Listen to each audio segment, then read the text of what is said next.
কুফার জমিনে একজন আমার অমুসলিম ভাই খ্রিস্টান পাদ্রী ধর্মীয় পণ্ডিত তিনি ঘোষণা করলেন, আমি 4টে প্রশ্ন করব, যদি কেউ আমার 4টে প্রশ্নের উত্তর দিতে পারেন, যুক্তি এবং উক্তির মাধ্যমে যদি দিতে পারেন, আমি তার হাতে হাত দিয়ে তার ধর্ম গ্রহণ করব।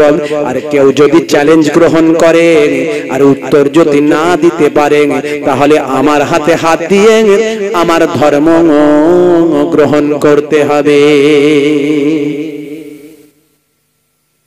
হে তরুণ যুবকেরা, হে আমার মুরব্বিয়ানিরা, হে আমার বন্ধুরা, শুনে রেখে দিন বাবা, কুফা নগরীতে ছড়িয়ে গেল এই কথাটা। কে তার চ্যালেঞ্জ গ্রহণ করবে? একজন পণ্ডিত ঘোষণা করেছে, একজন পণ্ডিত ডাক দিয়েছে, যদি কেউ তার চ্যালেঞ্জ গ্রহণ করে, 4টে প্রশ্নের যদি উত্তর দিতে পারে।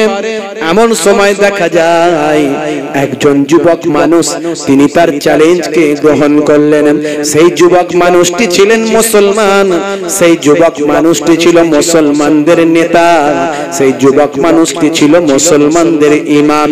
তিনি আর অন্য কেউ নন, তিনি হলেন হযরতে ইমামে আজম আবু হানিফা। জোরে হবে না? আর জোরে হবে না? বন্ধুরা আমার, 4টে প্রশ্ন, 4টে প্রশ্ন, চারিদিক থেকে মানুষ এসে হাজির হয়েছে। হে তরুণ যুবকেরা,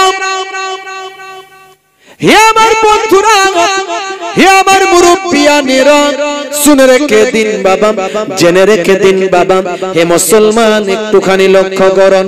চারিদিক থেকে হাজার হাজার মানুষ নির্দিষ্ট দিনের নির্দিষ্ট জায়গাতে এসে হাজিরা দিয়ে দেয়। সেখানে একটা মঞ্চ তৈরি করা হয়েছে। ভাই আমার মঞ্চে এসে আগে থেকে পণ্ডিত বাবু এসে বসে আছেন, প্রবীণ মানুষ, শিক্ষিত মানুষ, জ্ঞানী মানুষ, বুদ্ধিমান মানুষ, তিনি চেয়ারে বসে আছেন। সেখান থেকে আওয়াজ দিয়ে বলছেন, কে আছো তোমরা? চ্যালেঞ্জ গ্রহণ কে করেছ? কে মুসলমানদেরকে ইমাম আছে আমার চ্যালেঞ্জকে গ্রহণ করেছে? আজকে এখানে আসার কথা কই? কই সে এসেছে আজকে এখানে? এমন সময় দেখা যায় পেছন দিক থেকে হাত তুলে আওয়াজ দিয়েছেন, ইমামে আজম আবু হানিফা, আমি হলাম মুসলমানদের ইমাম, আমি ইমামে আজম আবু হানিফা, আমি নোমান বিন সাবেত, আমি আপনার চ্যালেঞ্জটা গ্রহণ করেছিলাম। বলে, বাবা তোমার বয়স কম, তুমি ইয়ং মানুষ, ছোট বয়স, কাঁচা বয়স, পারবে না বাবা, পারবে না, বসে পড়ো, বসে পড়ো, চ্যালেঞ্জ গ্রহণ তুমি করো না।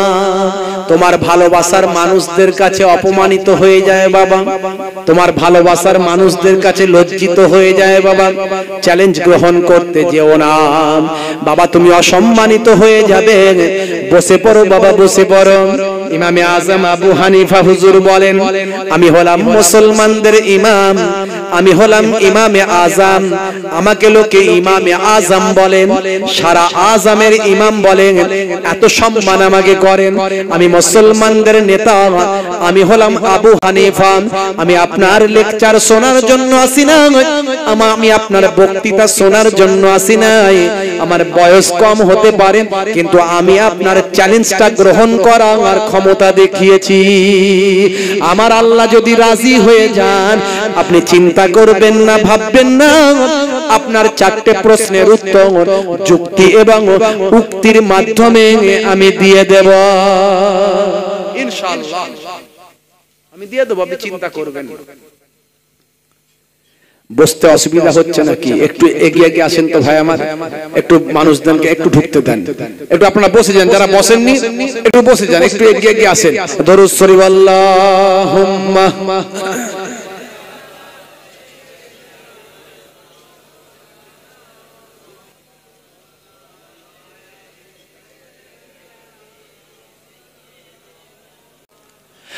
আজকের যুগেতে দেখো সব বাড়িতে কোন প্রথা যেন এক ভাইরাসের নাম। আল্লাহুম্মা সাল্লি আলা মাওলানা মুহাম্মদ ওয়া আলা আলিহি।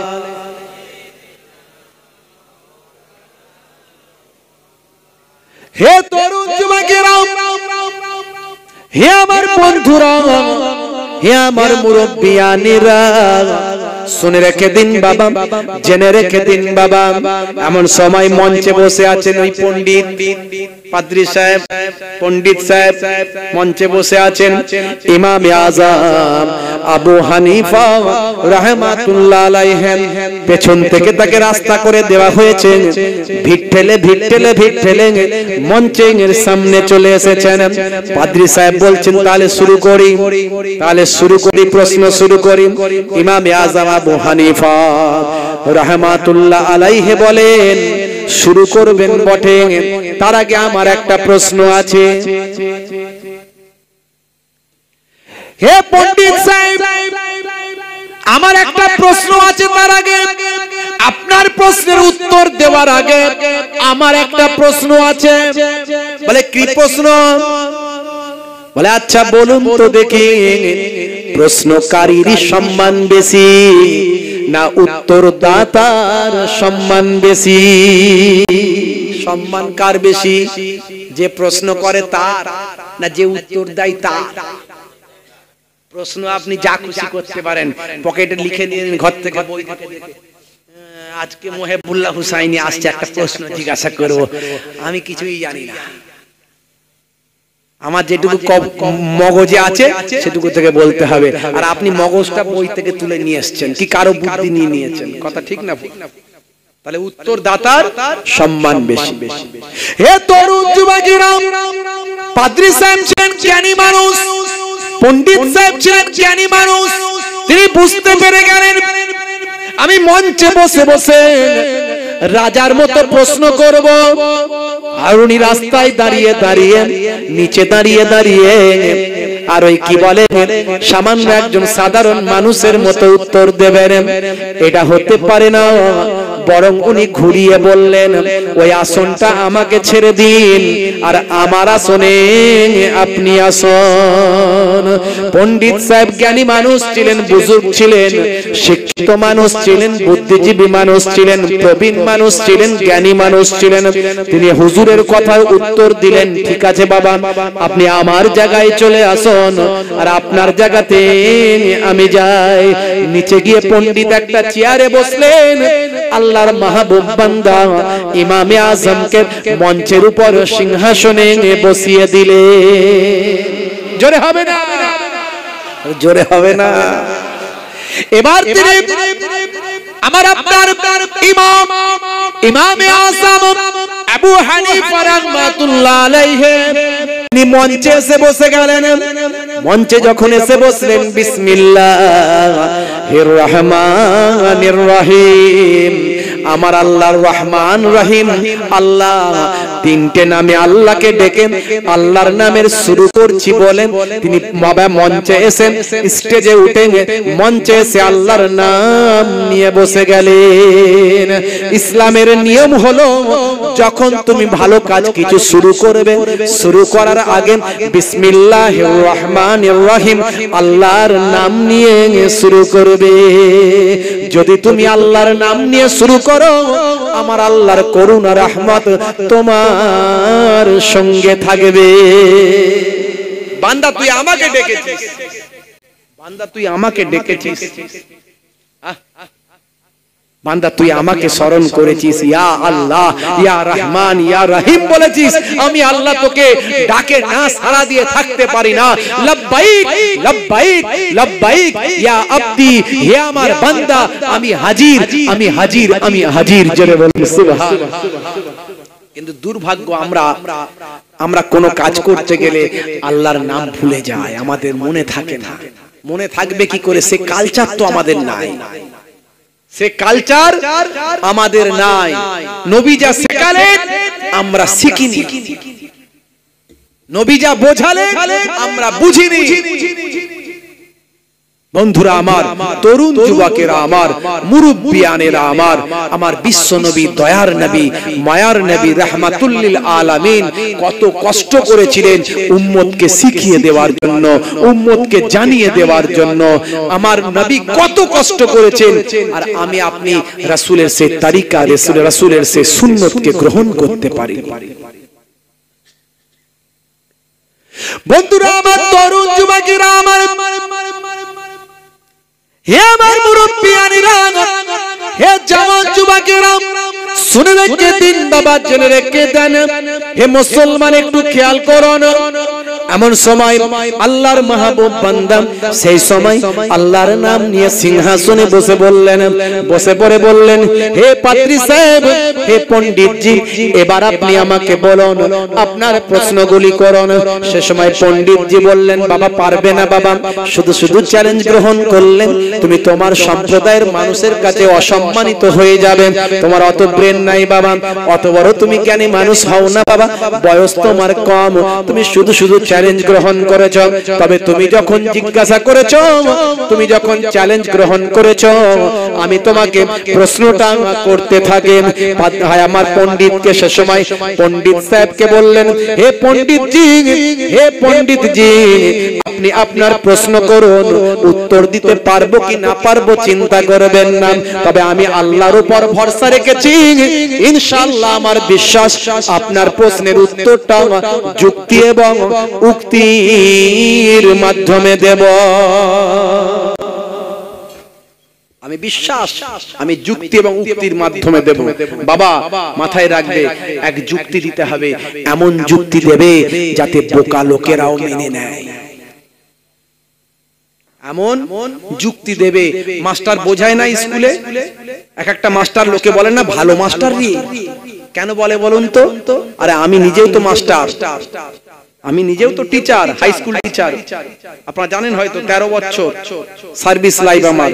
স্কুল সার্ভিস কমিশনে আমি এই বেঙ্গলে, ইস্টার্ন জোনে বেঙ্গলে আমি 3 নম্বরে র‍্যাঙ্ক করেছিলাম, আল্লাহ করিয়েছিলেন আপনাদের দোয়ায়, আমি 3rd হয়েছিলাম। তো 13 বছর সার্ভিস আমার। তো ওই লোকে বলে না মাস্টারটা খুব ভালো রে, আসলে এমন ভাবে ঘুরিয়ে পেঁচিয়ে বোঝায় যাতে খুব ব্রেনি ছেলেরা তারাও বুঝতে পারে, আবার নরমাল ব্রেন তারাও বুঝতে পারে, আবার একেবারে বোকা গবেট যারা তারাও বলে না স্যার বুঝে নিয়েছি, যা বলেছে বুঝতে পেরেছি। এই যে বোঝানোর ক্ষমতা, আমার নবী হলেন শ্রেষ্ঠ টিচার, আমার নবী হলেন লিডার, টিচারদের টিচার, টিচারদের টিচার। একদিন আমার নবী দুটো রেখা টেনেছেন, দুটো দাড়ি টেনেছেন, টেনে বলেন, সাহাবীরা কিছু বুঝতে পারছো, কিছু বোঝা যাচ্ছে? বলে হুজুর আপনি বোঝালে বুঝবো, কি করে বুঝবো? বলে বলবো, বলে বলুন বলুন হুজুর। বলে দেখো বাবা, একটা বড় দাড়ি আর একটা ছোট দাড়ি, একটা বড় সরল রেখা, একটা ছোট সরল রেখা, আমরা যেমন সরল রেখা বলি, লাইন দাড়ি। বলে তার মানে কি হুজুর? বলে বলি তাহলে। বলে বলো, বলুন হুজুর। তখন বলছেন, দেখো বাবা, এই যে একটা বড় আর একটা ছোট, এই বড়টা হলো তোমাদের ড্রিম, তোমাদের স্বপ্ন, তোমাদের আশা, তোমাদের আকাঙ্ক্ষা। একতলা বাড়ি করেছো, স্বপ্ন তোমার আছে যে আমার দুটো ছেলে দোতলা করতেই হবে। একটা তোমার দোকান, তোমার স্বপ্ন হচ্ছে দুটো ছেলে, আমার দুটো দোকান করে দিতে হবে, দুই ছেলেকে দুটো দোকান করে দেব। 1 বিঘা জমি আছে, ছেলে হচ্ছে দুটো, মনে মনে নিয়ত আছে আমার কোন রকমে মরার আগে যেন দুই ছেলেকে 2 বিঘা জমি করে দিয়ে মরতে পারে। এই যে তোমার স্বপ্ন, তোমার ড্রিম, একটা গাড়ি থাকলে 3টে গাড়ি কিনবো, একটা ফ্ল্যাট থাকলে 4টে ফ্ল্যাট কিনবো, একটা ব্যবসা থাকলে 4টে ব্যবসা করব, এটা হলো তোমার ড্রিম, বড়টা। এই বড় রেখাটা হলো, বড় দাড়িটা হলো তোমার ড্রিম, তোমার স্বপ্ন, তোমার আশা, তোমার আকাঙ্ক্ষা, আর ছোটটা হলো তোমার হায়াত, তোমার হায়াত। তোমার ড্রিম ফুলফিল হবে না, তোমার স্বপ্ন পূর্ণ হবে না, তার আগে তোমার মওত হয়ে যাবে। আচ্ছা, নবী যা বোঝালো এতে সব ধরনের মানুষ বুঝবে না, বোকা মানুষও বুঝবে। বন্ধুরা আমার, তরুণ যুবকেরা আমার, মুরব্বিয়ানেরা আমার, তাহলে এখান থেকে আমরা একটা চরম শিক্ষা নিলাম। আমরা যতই দুনিয়া দুনিয়া দুনিয়া দুনিয়া করি, হে তরুণ যুবকেরা, আমার আল্লাহ বলছেন বাল তুসিরুনাল হায়াতাদ দুনিয়া ওয়াল আখিরাতু খায়রু ওয়া আবকা। এই দুনিয়া হলো তোমাদের জন্য ক্ষণস্থায়ী, এই দুনিয়া হলো তোমাদের জন্য অল্প দিনের, আর আখিরাতটা হলো তোমাদের জন্য চিরস্থায়ী, আর আখিরাতটা তোমাদের জন্য হলো উত্তম ভালো। আমরা আখিরাতের চিন্তা ভুলে গেছি। কবরের কথা বললে একদম বলবি না, কবরের কথা একদম বলবি না, বড্ড ভয় লেগে যায় আমাকে। মরার কথা বলবি না, মরবো না আমি। মরার কোনো স্বপ্ন নাই, মরার ব্যাপারে কোনো প্রিপারেশন নাই, মৃত্যুর জন্য কোনো তৈরি নাই, মৃত্যুর জন্য কাটলি আর গোছানো নাই। নবী বলছেন যে মৃত্যুর আগে তৈরি হয়ে গেল, কাটলি যে গুছিয়ে নিল, যাবার জন্য প্রিপারেশন নিল, পৃথিবীর বুকে সেই ব্যক্তি হলো চালাক মানুষ। আমরা বলি যে 5 বিঘে জমি করেছে, 10টা ফ্ল্যাট তৈরি করেছে, 50টা আমার 50 লাখ টাকা জমিয়েছে, সেই হলো চালাক। কিন্তু নবী বলছেন না, এই দুনিয়া হলো তোমাদের জন্য ক্ষণস্থায়ী, পরকালটা হলো তোমাদের জন্য চিরস্থায়ী, আর পরকালটা হলো তোমাদের জন্য উত্তম। অর্থাৎ সেই পরকালের জন্য কি করতে হবে? পাথেয় সংগ্রহ করতে হবে। পাথেয় কলকাতায় গেলে টাকা পয়সা নিয়ে যেতে হবে, না হলে হেঁটে হেঁটে ঘরে আসতে হবে। বোম্বাই গেলে টাকা পয়সা নিয়ে যেতে হবে, না হলে হেঁটে হেঁটে ঘরে আসতে হবে, না খেয়ে শুকিয়ে থাকতে হবে। আর আপনি কবরে যাবেন, অচেনা অজানা জায়গায় যাবেন, জীবনে কখনো আপনি জাননি বাবা, সেই জায়গায় একবার যাবেন, সেই জায়গার জন্য আপনি কোনো প্রিপারেশন নিলেন না। হুজুররা এত বলেছিল তাও বুঝলেন না। বাবা হারাম কাজ করিস না, বাবা অন্যায় কাজ করিস না, বাবা সুদ খেও না, বাবা ঘুষ নিও না, বাবা জেনা করো না, বাবা ব্যভিচার করো না, পিতামাতার গায়ে হাত দিও না, স্ত্রীর সঙ্গে খারাপ আচরণ করো না। এত কথা বলেছিল, এত কথা হুজুররা বলেছিল। দূর ঘোড়ার ডিম রাখতো হুজুরদের কথা, যেখানকার কথা সেখানে ঝেড়ে রেখে দে, বেরিয়ে আয়। হুজুরদের কথা সব ঘরে নিয়ে আসবি না, যেখানে বসবি সেখানে ঝেড়ে রেখে দিয়ে আসবি, তাহলে শান্তিতে থাকবি। বুঝতে পারতে? হ্যাঁ, মশার বাচ্চা উঠতে শিখেছে, খুব লাফাচ্ছে, মা একটু উড়বো, মা একটু উড়বো। মা শুধু বলছে বাবা এই তুই নতুন উঠতে শিখেছিস, একদম উড়িস না, আমি যখন উঠতে বলবো তখন উড়বি। খালি লাফাচ্ছে, মা একটু উড়বো, মা একটু উড়বো। দাঁড়া বাবা, এখন উঠতে বারণ করছি, উড়বি না, আমি একটু ঘুরে আসি, কদিন আর 2-1 দিন যাক, একটু পরে উড়বি।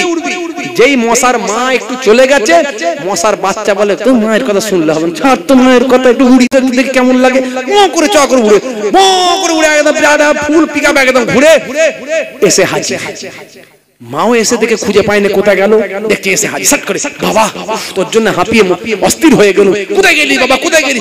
মা কিছু মনে করো না, মা একটু উড়ে দেখে এলাম, উড়ে দেখে এলাম। তুমি জানো না মা, আমার ওরা দেখে কত লোক খুশি, কত লোক আনন্দিত হয়েছে, আমার ওরা দেখে কত লোক হাততালি দিয়েছে, কত লোক হাততালি বাজিয়েছে। মা বলছে হতভাগা ছেলে, ওরে তোকে হাততালি মারেনি, তোকে মারার চেষ্টা করেছে হতভাগা, তুই বেঁচে গেছিস কোন রকমে। হুজুররা অনেক বলেছে বাবা এটা করুনি ওটা করুনি, মনে মনে করছেন খুব আনন্দে আছি, খুব ভালো কাজ করছি। আসলে শয়তান আপনাকে জাহান্নামায় নিয়ে যাওয়ার চেষ্টা করছে, সেটা আমি আপনি একবারও ভাবিনি। হে তরুণ যুবকেরা, হে আমার বন্ধুরা, হে আমার মুরব্বিয়ানেরা, আল্লাহর মাহবুব বান্দা স্টেজে বসে আছেন, মুসলমানদের ইমাম স্টেজে বসে আছেন, পণ্ডিত নিচে বসে আছেন। পণ্ডিতকে বলছেন বাবা পণ্ডিত জি, আপনি প্রবীণ মানুষ, জ্ঞানী মানুষ, শিক্ষিত মানুষ, এবার আপনি আমাকে প্রশ্ন করুন। এমন সময় পণ্ডিত বলছে বাবা ছেলে, আচ্ছা আচ্ছা বলো তো বাবা, তুমি যখন উত্তর দেবে তাহলে বলো তো দেখি, তোমরা আল্লাহ আল্লাহ করো, তোমরা আল্লাহ আল্লাহ করো, আল্লাহর নামের ইবাদত করো, আল্লাহর নামের জিকির জিকির করো, আল্লাহর নামে রোনাজারি করো, আল্লাহর নামে উপাসনা করো, নামাজ পড়ো। আচ্ছা বলো তো দেখি, তোমার আল্লাহ এখন এই সময় কি কাজ করছে? যুক্তি দিয়ে বলতে হবে এবং উক্তি দিতে হবে। এমন যুক্তি দেবেন যাতে বোকা মানুষরাও বুঝে যায়, আর এমন রেফারেন্স দেবেন, এমন উক্তি দেবে যে উক্তিটা কাটার কারো ক্ষমতা হবে না।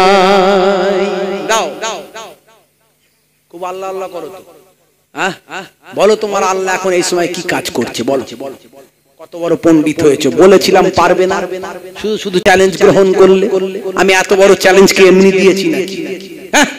এত বড় চ্যালেঞ্জটাকে আমি এমনি দিয়েছি যে আমার 4টে প্রশ্নের উত্তর দেবে, তার হাতে হাত দিয়ে আমি তার ধর্ম গ্রহণ করব। আর না পারলে মনে আছে তো আমার ধর্ম গ্রহণ করতে হবে এত লোকের সামনে। হে তরুণ যুবকেরা, মুসলমানদের ইমাম ইমামে আযম আবু হানিফা রাহমাতুল্লাহ আলাইহি সেই সময় বলেছিলেন, পাদ্রী সাহেব, পণ্ডিতজি, ইনশাআল্লাহ আমার আল্লাহ যদি চান আপনার প্রশ্নের উত্তর যুক্তি এবং উক্তির মাধ্যমে দিয়ে দেব, যাতে জনগণ মেনে নেয় এবং আপনিও মেনে নিতে বাধ্য হন। আপনি আমাকে প্রশ্ন করেছেন আপনার আল্লাহ এখন কি কাজ করছেন। হে পাদ্রী সাহেব, হে পণ্ডিতজি, শুনে রেখে দেন, আমার আল্লাহ এখন আপনার মতো একজন প্রবীণ, আপনার মতো একজন জ্ঞানী, আপনার মতো একজন বহু শিষ্যের গুরু, আপনার মতো একজন পণ্ডিত মানুষকে এই স্টেজ থেকে নামিয়ে আমার মতো একজন যুবক, আমার মতো একজন অল্প বয়সের মানুষ, আমার মতো একজন মুসলমানদের ইমামকে এই উঁচু সম্মানের সিংহাসনে বসাচ্ছেন। আমার আল্লাহ এখন এই সময় এই কাজটা করছে। এটা হলো আমার যুক্তি। হুজুরের যুক্তি শুনে সবাই বলল ঠিক। হুজুরের যুক্তি শুনে সবাই রাজি হয়ে গেল। পাদ্রী সাহেব, পণ্ডিতজি মেনে নিতে বাধ্য হলেন। এবার হুজুর বলেন, আমার উক্তিটা শুনে রেখে দাও, আমার রেফারেন্সটা শুনে রেখে দাও। আমার রেফারেন্স হলো কোরআন মাজিদ। কোরআন মাজিদে আমার আল্লাহ বলছেন, বিসমিল্লাহির রহমানির রহিম। সারা বিশ্বের বা আমার কোটি কোটি মানুষ কোরআন মাজিদ মেনে চলেন।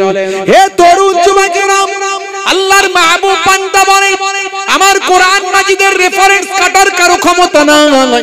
পৃথিবীর কোটি কোটি মানুষ কোরআন মাজিদ মেনে চলেন। সেই কোরআন মাজিদে আমার আল্লাহ জানিয়েছেন, বিসমিল্লাহির রহমানির রহিম, তুইজ্জু মান তাশা ওয়া তুযিল্লু মান তাশা বিয়াদিকাল খায়র ইন্নাকা আলা কুল্লি শাইইন কাদির। আমার আল্লাহ যাকে চান সম্মান দেন, আমার আল্লাহ যাকে চান অসম্মান করেন।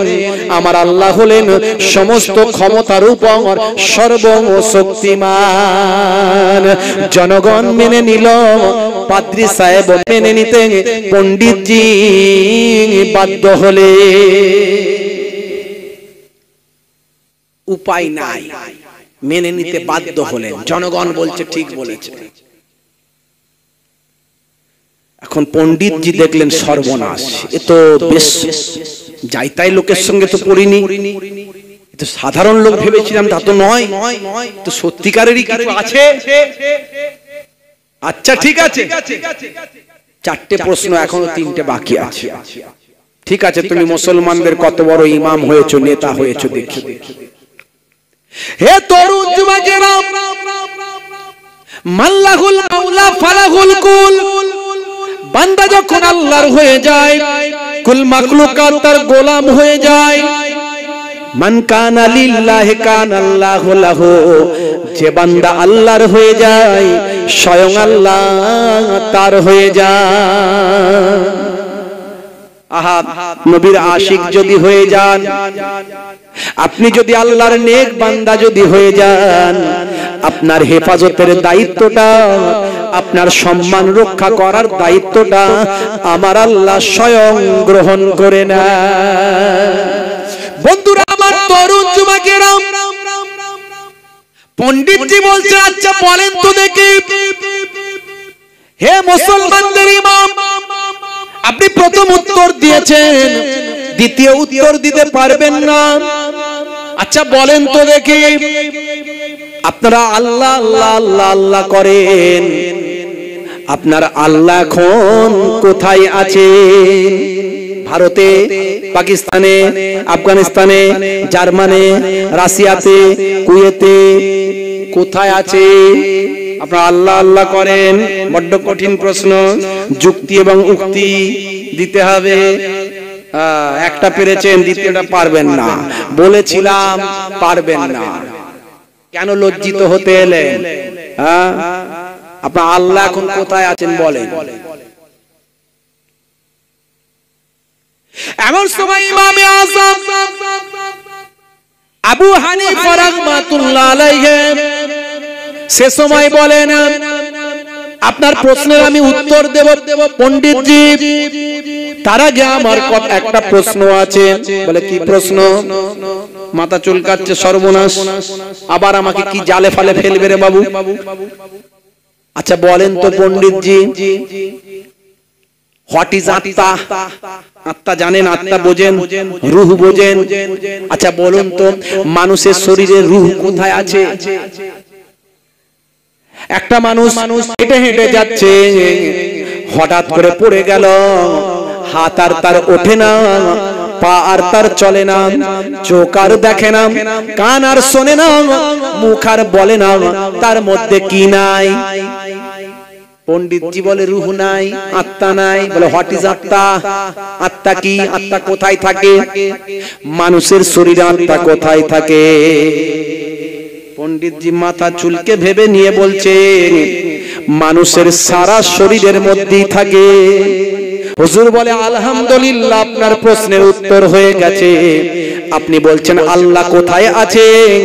আমার আল্লাহ সারা কুল কায়নাতের মধ্যে আছেন। এটা হলো আমার যুক্তি, এটা হলো আমার যুক্তি।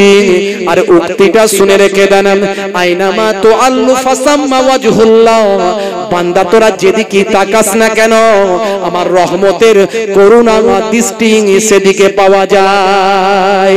জনগণ স্বীকার করে নিল, পাদ্রী সাহেব স্বীকার করতে বাধ্য হয়ে গেলে। 2 নম্বর প্রশ্নের উত্তর হয়ে গেছে। পাদ্রী সাহেব, পণ্ডিতজি চিন্তা করছে, তাই তো, এ তো সাধারণ লোক নয় রে বাবু, যাকে তাকে নিয়ে তো পারিনি, এ তো কঠিন লোক নিয়ে পড়েছি মনে হচ্ছে। দিয়ে দেবে নাকি রে বাবু উত্তর?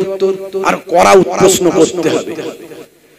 অনেক ভেবে চিন্তে 3 নাম্বার প্রশ্ন করবে পণ্ডিতজি। হুজুর বলছেন পণ্ডিতজি প্রশ্ন করুন। পণ্ডিতজি বলছে দাঁড়ান, একটু ভাবতে দেন, একটু ভাবতে দেন, একটু কড়া প্রশ্ন করবো। এবার পারবেন না, 2টো পেরেছেন, মনে করবেন না আপনি জিতে গেলেন। আরো 2টো প্রশ্ন বাকি আছে, এবারে কিন্তু অনেক কড়া প্রশ্ন হবে। বলে ইনশাআল্লাহ, আমার আল্লাহ যদি রাজি থাকেন, যত কড়া কঠিনই প্রশ্ন করেন না কেন, ইনশাআল্লাহ আমি আল্লাহ চাইলে উত্তর আপনার দিয়ে দেব। 3 নাম্বার প্রশ্ন করুন। 3 নাম্বার প্রশ্ন হবে, পণ্ডিতজি বলছেন আচ্ছা বলেন তো দেখি, আপনারা আল্লাহ আল্লাহ করেন, আল্লাহর নামের ইবাদত করেন, আল্লাহর নামের তেলাওয়াত করেন, আল্লাহর নামে জিকির করেন, আল্লাহর নামে রোনাজারি করেন, আল্লাহর নামে উপাসনা করেন। আচ্ছা বলেন তো দেখি, আপনার আল্লাহ এখন কোন দিকে মুখ করে আছেন? ইস্ট, ওয়েস্ট, নর্থ, সাউথ, পূর্ব, পশ্চিম, উত্তর, দক্ষিণ, শিমাল, জুনুব, মাশরিক না মাগরিব? আপনার আল্লাহ এখন কোন দিকে মুখ করে আছেন? দিন, উত্তর দিন, যুক্তি এবং উক্তির মাধ্যমে উত্তর দিন। এমন যুক্তি দিতে হবে পাবলিক যাতে বলে হ্যাঁ বুঝে গেছি, ঠিক বলেছে, সবাই যেন বলে হ্যাঁ ঠিক বলেছে, তাহলে জিত, না হলে কিন্তু গেল। এমন সময় ইমামে আযম আবু হানিফা রাহমাতুল্লাহ আলাইহি সেই সময় বলেছিলেন, হে পণ্ডিতজি শুনে রেখে দেন, আপনার প্রশ্নের উত্তর আমি দিয়ে দেব ইনশাআল্লাহ। আল্লাহ যদি চান উত্তর দেব, কিন্তু তার আগে একটা কথা আপনার কাছে আমি জেনে নেব। পণ্ডিতজি বলে আবার জানার কি দরকার আছে, আপনি বলুন না ভাই। না, একটা জানতে চাই। বলে আবার জানার কি দরকার আছে, আপনি বলুন না ভাই। মাথা চুলকায়, মনে মনে করছে কোন জালে আবার জড়িয়ে যায়। বড় চালাক মানুষ, কোন জালে না আমাকে ফাঁসিয়ে দেয়। আচ্ছা বলুন, লোক সামনে আছে, সম্মান বাঁচাতে হবে। লোক সামনে আছে, বেশি নানা করলে হবে না, বলতে আমাকে হবে, উপায় নাই, সম্মান বাঁচাতে হবে। হে তরুণ যুবকেরা, হে আমার বন্ধুরা, শুনে রেখে দিন বাবা, জেনে রেখে দেন হে মুসলমান। সেই সময় ইমামে আজম আবু হানিফা রাহমাতুল্লাহ আলাইহি বলেছিলেন, হে পাদ্রী সাহেব, হে পণ্ডিতজি, শুনে রেখে দেন। আচ্ছা বলেন তো দেখি, এই যে আলো জ্বলছে, আলোর মুখটা কোন দিকে? এই যে আলো জ্বলছে, আলোর মুখ কোন দিকে? পণ্ডিতজি মাথা চুলকে বলে, কি জালে জড়ালাম রে বাবা, আবার আলোর আবার মুখ কোন দিকে আছে? এদিক ওদিক তাকাচ্ছে, তাকিয়ে বলে আলোর মুখ সব দিকে। আলোর মুখ সব দিকে। হুজুর বলেন আলহামদুলিল্লাহ, আপনার প্রশ্নের উত্তর হয়ে গিয়েছে। ও পণ্ডিতজি, আপনি যেমন বললেন আলোর মুখ সব দিকে, আলো একটা নির্দিষ্ট জায়গায় থেকে তার মুখটা সব দিকে আছে। শুনে রেখে দিন পণ্ডিতজি, আমার আল্লাহর রহমতের করুণা, আমার আল্লাহর রহমতের দৃষ্টি সারা কুল কায়নাতের উপর আছে। এটা হলো আমার যুক্তি। আর উক্তিটা শুনে রেখে দেন, নাহানু আকরাবু ইলাইহি মিন হাবলিল ওয়ারিদ। বান্দা তোদের গার্দানে যে মোটা সাহারকটা আছে, গার্দানে যে মোটা সাহারকটা আছে, এর থেকেও আমার রহমতের দৃষ্টি তোদের আরো কাছে আছে। জনগণ মেনে নিতে বাধ্য হলেন, জনগণ স্বীকার করলো, পণ্ডিতজিও স্বীকার করতে বাধ্য হলো। 3 নাম্বার প্রশ্নের যখন উত্তর হয়ে গেল, পণ্ডিতজি এবার ভাবনায় ডুবে গেল। মনে মনে করছে সর্বনাশ, এ আমিও সাধারণ কোন মানুষের সঙ্গে পড়িনি, এটা অসাধারণ মানুষের সঙ্গে পড়েছি। এ মুসলমানদের ইমাম তো খুব চালাক, ঠিক জালে ফালে কৌশলে ফেলে আমাকে ঠিক উত্তর দিয়ে দিচ্ছেন। আর জনগণ হই হই করে বলছে ঠিক বলেছেন। কি বিপদে পড়লাম। 4 নাম্বার লাস্ট কোশ্চেন, হুজুর বলছেন প্রশ্ন করুন। পণ্ডিত যাই বাবু প্রশ্ন করবো, তো অত তাড়াতাড়ি করছেন কেন, ভাবতে দিন, একটু ভাবতে দিন। কষ্ট হচ্ছে আপনাদের? এই সবাই বলেন কষ্ট হচ্ছে? শেষ করে দেবো? এই 12:30 বেজে গেছে আমার, কষ্ট না তো? তাহলে এইটুকু বলে শেষ করে দিই। হে তরুণ যুবকেরা, হে আমার বন্ধুরা, হে আমার মুরব্বিয়ানেরা, 4 নাম্বার প্রশ্নের জন্য বেশ কিছু সময় নিলেন পণ্ডিতজি, বেশ কিছু সময় অপেক্ষা করলেন, বেশ কিছু সময় অপেক্ষা করেছেন। হুজুর তার মাঝখানে বলেছেন তাড়াতাড়ি প্রশ্ন করুন। জনগণ উত্তেজিত হয়ে যাচ্ছে, বাবারা অপেক্ষা করুন, প্রশ্ন করবেন পণ্ডিতজি। সেই সময় পণ্ডিত সাহেব প্রশ্ন করছেন, ও মুসলমানদের ইমাম, এবার যে প্রশ্নটা করব এটা চরম কঠিন প্রশ্ন করব। আপনি 3টে প্রশ্নের উত্তর পারলেও এই প্রশ্নের উত্তর আপনি পারবেন না, গ্যারান্টি দিচ্ছি আপনি পারবেন না। এটা হলো সবচেয়ে কঠিন প্রশ্ন। আচ্ছা হুজুর বললেন, বাবা আপনি বলুন। পণ্ডিতজি আপনি বলুন, আপনার প্রতি আমার শ্রদ্ধা আছে, প্রবীণ মানুষ, আপনি চ্যালেঞ্জ করেছেন, আমি চ্যালেঞ্জ গ্রহণ করেছি। আমার আল্লাহ যদি আমাকে বলেন, ইনশাআল্লাহ আপনার এই প্রশ্নেরও উত্তর আমি দিয়ে যাব। হে তরুণ যুবকেরা, 4 নাম্বার প্রশ্ন করার জন্য তৈরি হলেন। পণ্ডিতজি বললেন তাহলে প্রশ্ন করি। হুজুর বললেন করুন। সেই সময় পণ্ডিতজি বললেন আচ্ছা 4 নাম্বার লাস্ট কোশ্চেন, বাবা কঠিন কোশ্চেন। হে মুসলমানদের নেতা, মুসলমানদের ইমাম, আপনার বয়স কম, পারবেন না, এটা হলো বড্ড কঠিন প্রশ্ন, আপনি অপমানিত হয়ে যাবেন। দেখুন যেহেতু আপনি চ্যালেঞ্জ গ্রহণ করেছেন, এই প্রশ্ন আমাকে করতেই হবে। তবে শুনে রাখুন, পণ্ডিতজি বললেন, হে মুসলমানদের ইমাম, আপনি 3টে প্রশ্নের উত্তর দিয়েছেন বলে এটা পারবেন পারবেন এটা ভাববেন না। এটা হলো সবচেয়ে কঠিন প্রশ্ন, আমার নির্বাচিত কঠিন প্রশ্ন। আচ্ছা, আপনি যখন চ্যালেঞ্জ গ্রহণ করেছেন, তবে 4 নাম্বার কোশ্চেন আমি করব এই জনগণের সামনে। আচ্ছা, জনগণ সাক্ষী, দেখো তোমরা, আমি 4 নাম্বার প্রশ্ন করি। হে মুসলমানদের ইমাম, আপনি আল্লাহ আল্লাহ করেন, আল্লাহর নামের ইবাদত করেন, আল্লাহর নামে নামাজ পড়েন, জিকির করেন, রোনাজারি করেন, উপাসনা করেন, তেলাওয়াত করেন। আচ্ছা বলেন তো দেখি, রাজার আগে রাজা থাকে, নেতার আগে নেতা থাকে, জমিদারের আগে জমিদার থাকে, ছেলের আগে বাপ থাকে, বাপের আগে দাদু থাকে। বলুন তো দেখি, আল্লাহর আগে কটা আল্লাহ পৃথিবী থেকে বিদায় নিয়েছে? যুক্তি এবং উক্তির মাধ্যমে বলতে হবে, শুধু বলে দিলে হবে না, এমন বলতে হবে যাতে জনগণ মেনে নেয়, আর এমন রেফারেন্স দিতে হবে যাতে লক্ষ লক্ষ কোটি কোটি মানুষ সেই রেফারেন্সকে সাপোর্ট করে। এমন উক্তি দাও, যুক্তি এবং উক্তি দিতে হবে। সেই সময় দেখা যায় মুসলমানদের ইমাম হযরত ইমাম আযম আবু হানিফা রাহমাতুল্লাহ আলাইহি বললেন, ইনশাআল্লাহ আমার আল্লাহ যদি চান আপনার প্রশ্নের উত্তর আমি যুক্তি এবং উক্তির মাধ্যমে দিয়ে দেব। হে বাবা পণ্ডিত জি, হে প্রবীণ মানুষ, আপনি জ্ঞানী মানুষ, আপনি শিক্ষিত মানুষ, আপনি বিদ্য পণ্ডিত মানুষ, আপনি বুজুর্গ মানুষ, আপনি আমার অনেক সম্মানের পাত্র। আপনার প্রশ্নের আমি উত্তর দেব ইনশাআল্লাহ যুক্তি এবং উক্তির মাধ্যমে দেব, কিন্তু তার আগে আপনি আমাকে একটু উত্তর দিন। একটা কথা আপনার কাছে আমি জেনে নিতে চাই। যেই বলেছে পণ্ডিতের মাথা গরম, বলে সর্বনাশ, তুমি আবার কি আমার কাছে প্রশ্ন জানতে চাও, আবার কি বুঝে নিতে চাও? অত বোঝাবুঝির দরকার নাই, যেটা জানো সেটা বলো। বলে না না, রাগ করবেন না, আমি আপনার কাছে উত্তর চাই না, কিন্তু একটা কথা, আপনি জ্ঞানী মানুষ, পণ্ডিত মানুষ, তাই আপনার কাছে জেনে নিতে চাই। বলে আচ্ছা বলো তাহলে কি জানতে চাও? বলছে আচ্ছা পণ্ডিত জি, আপনি 1 থেকে গণনা করুন, 1 থেকে গণনা করুন।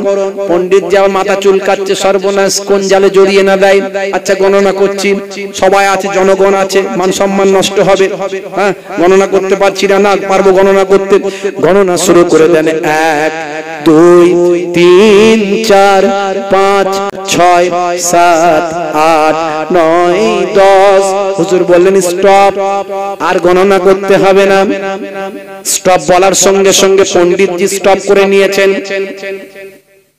পাদ্রী সাহেব স্টপ করেছেন। হুজুর বললেন আপনাকে যেমন স্টপ করতে বললাম আপনি বন্ধ করলেন, আবার যখন বন্ধ করতে বলবো তখন বন্ধ করবেন, তার আগে গণনা চালু করে যাবেন, গণনা কিন্তু বন্ধ করবেন না। বলে ঠিক আছে, কত থেকে গণনা করব? 11 থেকে 11 12। বলে না না, ওদিকে গণনা করতে হবে, ব্যাকে গণনা করুন, এবার পেছন দিকে গণনা করুন। তার মানে হলো 9 8 গণনা করুন। মাথা চুলকাচ্ছে, সর্বনাশ, কি জালে ফের জড়িয়ে নাই, আবার কোন ঝামেলায় পড়ে না যায়, বাধ্য হয়ে উপায় নাই, লোকজন দেখছে, তা গণনা শুরু করেছে। 9 8 7 6 5 4 3 2 1। হুজুর বন্ধ করতে বলেননি, উনি চুপ করে আছেন। আমি তো আপনাকে চুপ করতে বলি না, গণনা বন্ধ করতে বলি নাই, আপনি গণনা কেন বন্ধ করলেন? মনে করছে আবার মনে গণনা করতে বলেছে, আবার শুরু করেছে 9 8 7 6 5 4 3 2 1। আবার স্টপ করেছে। হুজুর বলেন না, আমি তো আপনাকে গণনা বন্ধ করতে বলি না, আপনি ব্যাকে গণনা করতে থাকুন। তখন পণ্ডিত জি রেগে গিয়ে বলে, আরে মশাই, 1-এর আগে কোনো সংখ্যা নাই, যা আছে সব 1-এর পরে। হুজুর বলেন আলহামদুলিল্লাহ, আপনার প্রশ্নের অ্যানসার হয়ে গিয়েছে। আপনি যেমন বললেন 1-এর আগে কিছু নাই, যা আছে 1-এর পরে, আমার আল্লাহ হলেন 1, আমার আল্লাহর আগে কিছু নাই, যা আছে সব আল্লাহর পরে। জোরে হবে না? আরে জোরে হবে না? জনগণ স্বীকার করে নিল পাদ্রী সাহেব পণ্ডিতজি স্বীকার করতে বাধ্য হলেন। হুজুর বলেন এটা হলো আমার যুক্তি। এবার উক্তিটা শুনে রেখে দেন। বিসমিল্লাহির রহমানির রহিম। কুল হুয়াল্লাহু আহাদ আল্লাহুস সামাদ লাম ইয়ালিদ ওয়া লাম ইউলাদ ওয়া লাম ইয়াকুল লাহু কুফুয়ান আহাদ। বলো সে আল্লাহ হলেন এক, আল্লাহ অভাব শূন্য, আল্লাহ কাহাকেও জন্ম দেননি, কেহ তাহাকে জন্ম দেয়নি, সে আল্লাহর সমতুল্য আর কেউ নাই। সেই Allah is one. Allah is one who multiplies. He begets not is he begotten, and none is like him. সে আল্লাহর সমতুল্য পৃথিবী কুল কায়নাতে আর কেউ নাই। জনগণ স্বীকার করতে বাধ্য হলো, জনগণ স্বীকার করে নিল, পাদ্রী সাহেব মেনে নিতে বাধ্য হলো। পাদ্রী সাহেব ওয়াদা মতো দেখলেন, হাই রে হাই, আর আমার কোনো উপায় নাই। পাদ্রী সাহেব ইমাম সাহেব বয়সে কম, বয়সে অল্প, তরুণ যুবক ইমাম, ইমামে আজমের হাতে হাত দিয়ে কালেমা পড়ে বিশ্ব নবীর শিষ্য হয়ে যায়। জোরে হবে না?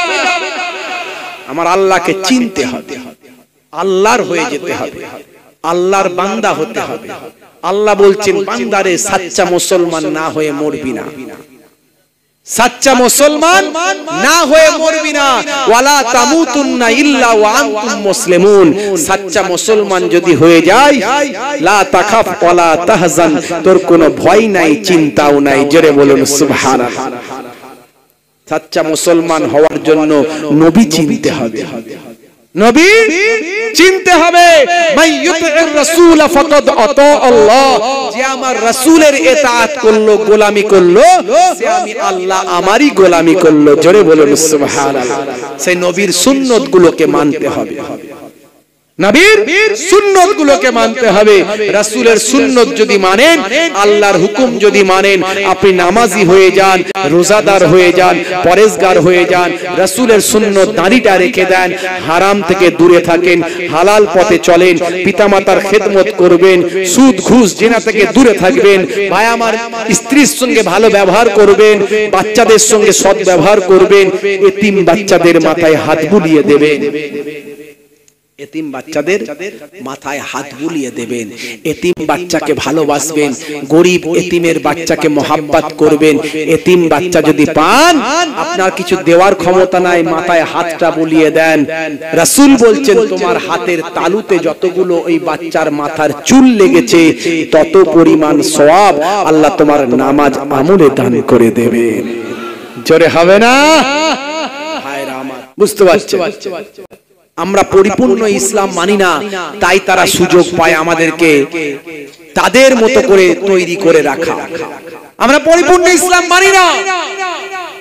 আজকে ভারতের এক প্রান্তে সিলেবাসের মধ্যে নিয়ে আসার চেষ্টা চলছে, প্রচার চলছে যে মুসলমানদেরকেও সূর্য দেবা, সূর্যের ভাই আমার সাহায্য চাইতে হবে, সূর্যের প্রণাম করতে হবে, সূর্যের কাছে মাংতে হবে, সূর্যের কাছে ভাই আমার আবেদন নিবেদন জানাতে হবে। এই প্রচার চলছে। বলুন, সূর্যের কাছে যদি আপনি চান, সূর্যের কাছে মাঙ্গেন, সূর্যের কাছে আবেদন নিবেদন করেন, বা গঙ্গার কাছে চান, গঙ্গার কাছে আবেদন নিবেদন করেন, বা কোনো পাথরের কাছে চান, পাথরের কাছে আবেদন নিবেদন করেন, এরপরে যদি বলেন আমি গরুর গোশত খাই, মিলাদুন নবীতে যাই, নাম আমার আব্দুর রহমান ভাই, আমি সাচ্চা মুসলমান, তাই ইসলাম বলছে হতে পারো নাই। ধারণা স্পষ্ট রাখতে হবে। হে তরুণ যুবকেরা, হে আমার বন্ধুরা, হে আমার মুরব্বিয়ানিরা, শুনে রেখে দিন বাবা, ও মালাইকাতি, তার মালাইকা ফারিস্তা যে ছিলেন বা আছেন, মালাইকা ফারিস্তারা আল্লাহর বিভিন্ন কাজেতে নিয়োগ আছেন, নির্দেশ মানার জন্য তারা নিয়োগ আছেন, আল্লাহর হুকুমের তারা পায়রাবি করে, গোলামি করে। আল্লাহর ইবাদতে মশগুল থাকে, তাদের খেতে হয় না, পান করতে হয় না, তারা কেবলমাত্র আল্লাহর নামের জিকির করেন। এই মালাইকা ফেরেশতা যে আছেন এটা আপনাকে বিশ্বাস করতে হবে। ওয়া কুতুবিহি, তার কিতাব সমূহ যে ছিল এবং আছে, আসমানি কিতাব যেগুলো এসেছে, ইনজিল শরীফ ঈসা নবীর উপর, তাওরাত শরীফ বায়ামার মুসা নবীর উপর, জাব্বুর শরীফ হযরত দাউদ নবীর উপর, আর কোরআন মাজিদ বিশ্বনবী হযরত মুহাম্মদুর রাসূলুল্লাহ সাল্লাল্লাহু আলাইহি ওয়াসাল্লামের উপর। এই যে প্রধান প্রধান চারটি গ্রন্থের কথা, এছাড়া অনেক সাহিফা ছোট ছোট গ্রন্থ, এগুলো যে আসমানি কিতাব, এই কিতাবগুলোকে বিশ্বাস করতে হবে। হে তরুণ যুবকেরা, ওয়া রাসূলিহি, তার রাসূলগণ যারা এসেছিলেন, পয়গম্বর নবীরা যারা এসেছিলেন, তাদের উপর বিশ্বাস স্থাপন করতে হবে। হে তরুণ যুবকেরা, ওয়াল ইয়াউমিল আখির, কিয়ামতের দিন যে হবে, একদিন যে বিচার হবে, সারা বছর ধরে ছেলেরা পড়াশোনা করলো, পরীক্ষার সময় যে পরীক্ষা হবে, বছরে দুদিন পরীক্ষা হবে, একবার হাফ ইয়ারলি, একবার অ্যানুয়াল। হাফ ইয়ারলি অ্যানুয়ালি পরীক্ষা হবে, সারা বছর ধরে পড়াশোনা করলো, কিন্তু বছরে দুইবার পরীক্ষা হলো। কি হয়েছে তো নাকি? সারা বছর পড়াশোনা করে পরীক্ষা হয়। আল্লাহ মানুষকে পৃথিবীতে পাঠিয়েছে, পরীক্ষা কিন্তু একদিন হবে। সেটা কবে? কিয়ামত। কিয়ামতের দিনে যা তুমি পড়াশোনা করেছো হিসাব দাও। হে তরুণ যুবকেরা, হে আমার বন্ধুরা, হে আমার মুরব্বিয়ানেরা, হে জওয়ান যুবকেরা, শুনে রেখে দিন বাবা, জেনে রেখে দেন। হে মুসলমান, একটুখানি লক্ষ্য করুন, তাহলে কিয়ামত যে হবে এটা বিশ্বাস করতে হবে। শুধু মুখে বিশ্বাস করলে হবে না, হৃদয় দিয়ে বিশ্বাস করতে হবে, মন থেকে বিশ্বাস করতে হবে। আর বলা হয়েছে, হে তরুণ যুবকেরা, ওয়াল কদরে খাইরিহি ওয়া শাররিহি মিনাল্লাহি তাআলা, ভাগ্যে ভালো মন্দ যা কিছু হয় সবই আল্লাহর তরফ থেকে হয়। কোথা থেকে হয়? জোরে বলেন। আল্লাহর তরফ থেকে হয়। মাঝে মাঝে সেদিনে দেখলাম একজন নামাজি মানুষ, সেও লটারির টিকিট কেটেছে, বুঝতে পারছেন? নামাজ পড়ে আবার লটারির টিকিট কেটেছে, বন্ধুদের পাল্লায় পড়ে, আর টাকা লেগেও গেছে, বুঝতে পারছেন? লেগেও গেছে। আমি বললাম, তোমারটা যে লেগেছে এত লোকের লাগেনি, তুমি নামাজ পড়ো তারপরও লেগে গেছে, তোমাকে আর অন্য কেউ লাগায়নি, এটা তোমার জন্য পরীক্ষা, ইমানি পরীক্ষা, যে তুমি আল্লাহকে মানো কিনা দেখার জন্য। তুমি ভাগ্য পরীক্ষা করতে গেছো, তোমার আল্লাহ হাত দিয়েছে, পা দিয়েছে, বুদ্ধি দিয়েছে, আর আল্লাহ কোরআনে বলে দিয়েছে যে সুদের টাকা, সুদ ভিত্তিক ব্যবসা, সুদ ভিত্তিক লেনদেন, আর ওই সব টাকাগুলো তোমাদের জন্য লাভজনক নয়। আমা আতাইতুম মির রিবা লিয়ারবু ফি আমওয়ালিন নাস ফালা ইয়ারবু ইনদাল্লাহ, তোমরা যেটা সুদ ভিত্তিক ব্যবসা করো এটা আল্লাহ তাআলা হারাম করে দিয়েছেন, এটা কখনো তোমাদের জন্য লাভজনক নয়। তুমি নামাজ পড়ো, তুমি সুদের ব্যবসা করো, তুমি সুদের টাকা ইনকাম করো, তুমি ভাই আমার কি বলে লটারির টিকিট কেটে ভাগ্য পরীক্ষা করো। ঘরে ঘরে দেখছেন না এখন সুদের ব্যবসা চলছে, ঘরে ঘরে। এত গজব কেন? এত মুসিবত কেন? ঘরে ঘরে এখন সুদের ব্যবসা চলছে, লেনদেন চলছে, 5 বছরে ডবল, 10 বছরে 3 ডবল। ভাই আমার, টাকা দিলে টাকা বেড়ে যাচ্ছে, বসে বসে খাচ্ছে, একসঙ্গে ইনভেস্ট করে দিচ্ছে। মনে রাখবেন, ওই সুদের টাকা খাওয়া আপনার জন্য হারাম। আপনি ব্যবসা, আপনি টাকাটাকে জমা রাখার জন্য লাগালেন, কিন্তু সুদের যে টাকাটা বেরিয়ে আসবে, আপনার পাসবুক যখন আপডেট করবেন তখন দেখবেন ইন্টারেস্ট বলে লেখা আছে, ওই ইন্টারেস্টের টাকাটা আপনার জন্য খাওয়া হারাম। আর আপনি মনে মনে করছেন আমি তো নামাজ পড়ছি, রোল নাম্বার ফাঁকা, খাতা ভর্তি লেখা, মাস্টার খাতা দেখবে না। আসল জায়গায় তোমার ফাঁকা। তুমি যত বড় দানকারী হও না কেন, যত বড়ই আমলওয়ালা হও, দাড়িওয়ালা টুপিওয়ালা হও, তুমি সুদের টাকায় খাও, সুদের ব্যবসা করো, সুদ তুমি লেনদেন করো, তোমার বাড়ির বউয়েরা সুদের কারবার করে, সুদের টাকা বাড়ানোর জন্য পয়সা দেয় মাসে মাসে। মনে রাখবে এখনো বাঁচার রাস্তা আছে। সুদের টাকাটা ছেড়ে দেবে না নিয়ে নেবে, সুদের টাকাটা ছেড়ে দেবে না নিয়ে নেবে। আমাদের মতো হুজুর মৌলবীদের ফোন করে জিজ্ঞাসা করে নেবে, আমরা বলে দেবো কোন কাজে লাগাতে হবে। সুদের টাকাটা খাওয়া যাবে না, খেলে হারাম, মাথায় রাখবে। আল্লাহ হাত দিয়েছে, বুদ্ধি দিয়েছে, ব্রেন দিয়েছে, পা দিয়েছে, বিবেক দিয়েছে, ক্ষমতা দিয়েছে। হালাল ব্যবসা করুন। হালাল ব্যবসাকারী মিফতাহুদ দাওলাতে ফাহুয়াত তিজারা, ধনের চাবিকাঠি হলো রাসূল বলছেন হালাল ব্যবসা। হালাল ব্যবসায়ী আর আমি নবী জান্নাতে পাশাপাশি ঘরে থাকবো। জোরে বলুন সুবহানাল্লাহ। কিছু কিছু মানুষ বলে হুজুর ব্যবসা করলে একটু মিথ্যে কথা বলতে হয়। মনে রাখবেন বাবাজি, মিথ্যা হলো সমস্ত গুনাহের মা। রাসূল বলছেন হালাল ব্যবসায়ী আর আমি নবী জান্নাতে পাশাপাশি ঘরে থাকবো। জোরে বলুন সুবহানাল্লাহ। আপনি কিভাবে ব্যবসা করবেন, কিভাবে ব্যবসা করবেন নবী শিখিয়ে দিয়েছেন। নবী বলেছেন বলবে আমার এত দাম আছে, নিতে মন যায় নাও, না মন যায় না নাও। লাভ কম সেল বেশি, লাভ কম সেল বেশি। ব্যবসায়ী তুমি লাভবান হবে, আল্লাহ তোমার তারাক্কি দেবে। তুমি হকের উপর ব্যবসা করবে, দেখবে আল্লাহ তোমার গায়েবী মাদাদ দেবে, আল্লাহ তোমাকে কবুল করে নেবে। জোরে বলুন সুবহানাল্লাহ।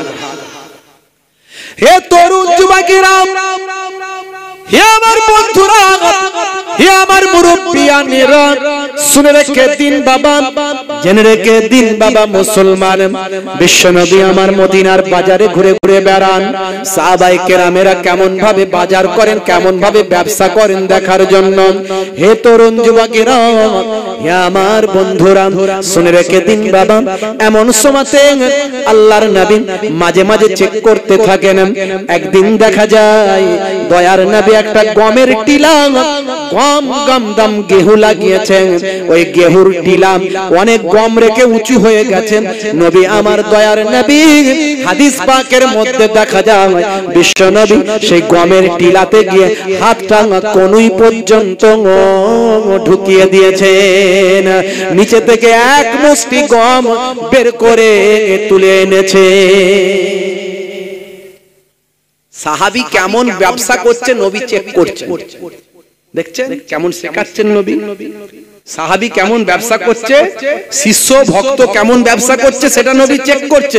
এখন আলেম ওলামারা যদি দেখে যে আমার অমুক ভালোবাসার মানুষ মাঝে মাঝে গেলে চা খাওয়ায়, মিষ্টি খাওয়ায়, হুজুর বসুন না একটু দোয়া করুন, একটু চা খান না, মিষ্টি খান না, সে হারাম ব্যবসা করুক আর হালাল ব্যবসা করুক, মাঝে মাঝে মুসা করে নজরানা দেয়।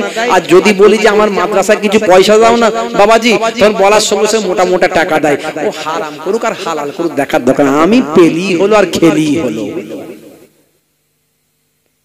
হাই রে হাই, নবী চেক করছেন সাহাবী আমার কেমন ব্যবসা করছে। অন্যায় করলে বলে দেবো, প্রয়োজন হলে ও আমার সাহাবী নয় বলে দেবো। বিশ্ব নবী এমন সময় হাতখানা নিচে থেকে তুলেছেন। হে তরুণ যুবকেরা, হে আমার বন্ধুরা, এক মুষ্টি গম তুলেছেন। ওই গমটা ছিল ভিজে।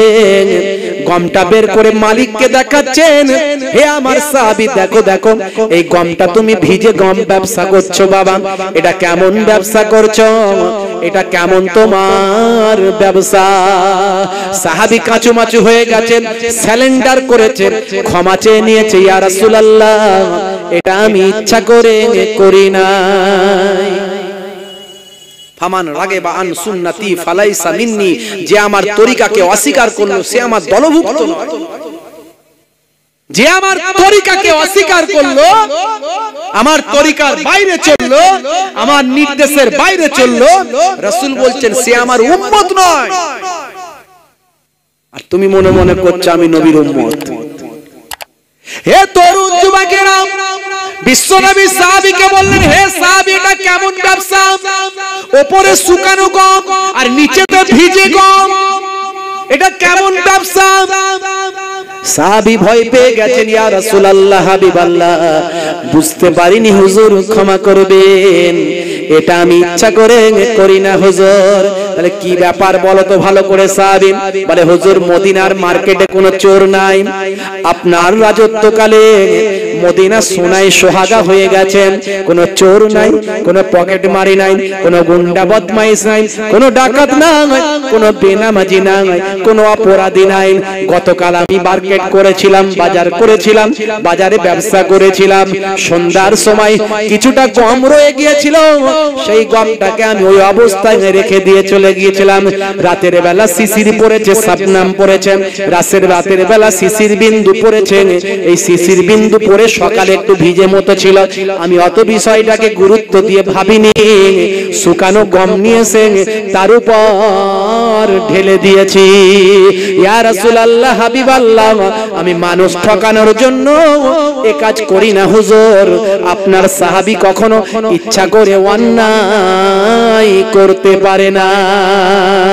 বিশ্বনবী বললেন, হে সাহাবী, যে ভুল হয়েছে এই ভুল যেন আর কখনো না হয়। নবী ব্যবসা শিখিয়েছে। মুসলমান আমরা যদি সাচ্চা মুসলমান হতে চাই, আল্লাহ এবং তার রাসূলকে চিনতে হবে, জানতে হবে। আল্লাহকে চিনতে হবে, রাসূলকে চিনতে হবে, তবে সাচ্চা মুসলমান হবেন।